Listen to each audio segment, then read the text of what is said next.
Hello everyone, ready হয়ে গেছি। ঢ্যাং ঢ্যাং করে বের হয়ে যাব। ভাবলাম আপনাদের সাথে একটু শেয়ার করি। চারিদিকে নাকি ফাগুনের হাওয়া লেগেছে। আমার মনে তো 12 মাস ফাগুনের হাওয়া বইতে থাকে। আজকে মনে হলো একটা ফাগুনের শাড়ি পরে ফেলি। যেই ভাবনা সেই কাজ। চারিদিকে হাজারো রকমের ফুল ফুটেছে। কোন ফুলটার রং যে শাড়িতে মেশাবো সেটা বুঝতে পারছিলাম না। যাই হোক, চোখের সামনে সর্বপ্রথম এই শাড়িটাই পরেছে। একদম পিওর সুতি, খুব সুন্দর। আমি মনে হয় রংটাকে এক্সপ্লেনও করতে পারছি না, এত সুন্দর এই শাড়িটা। ফাগুনের হাওয়া বলে কথা, এত সুন্দর শাড়ি না পরলে কি হয়? আমি কখনোই না কোনো দিবস ভেবে কোনো শাড়ি বা কোনো পোশাক পরি না। আমার যখন যেটা মনে আসে পরতে ইচ্ছা করে, যেই রংটা আমার আজকে পরতে ইচ্ছা করবে, আমি ঠিক সেটাই পরি। তারপরও একটু ফাগুন ফাগুন ভাব এসেছে। অনলাইনে একটু করে ঘুরলেই দেখা যায় ফাল্গুনের শাড়ি। মোটামুটি সবই দেখলাম হলুদ রঙের। শুধু হলুদ হতে হবে কেন? মনের তো অনেক রং আছে। যে রং ইচ্ছে সেই রঙে সেজে উঠুক ফাল্গুন।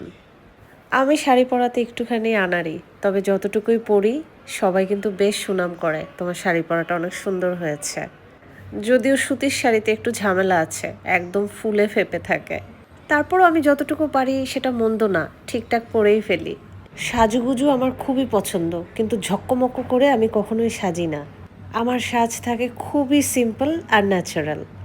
আমি নিজেই আমার শাড়ির প্রেমে পড়ে গেছি। শাড়িটার রংটা এত সুন্দর, শাড়িটা এত সুন্দর, আর আমাকেও না মনে হচ্ছে বেশ মানিয়েছে মাশাল্লাহ।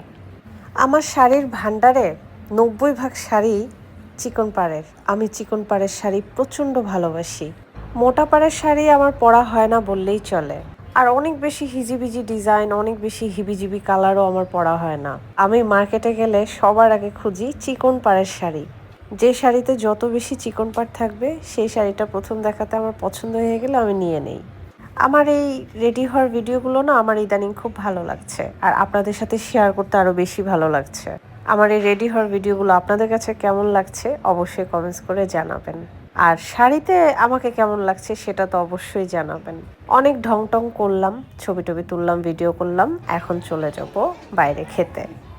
গার্ডেন প্রিন্স, ওদের এখানে আমার প্রায় সময় যাওয়া হয়। ওদের স্যুপটা আমার অনেক মজা লাগে, আর সবচেয়ে বেশি ভালো লাগে হচ্ছে এই ফিশ ফিঙ্গারটা।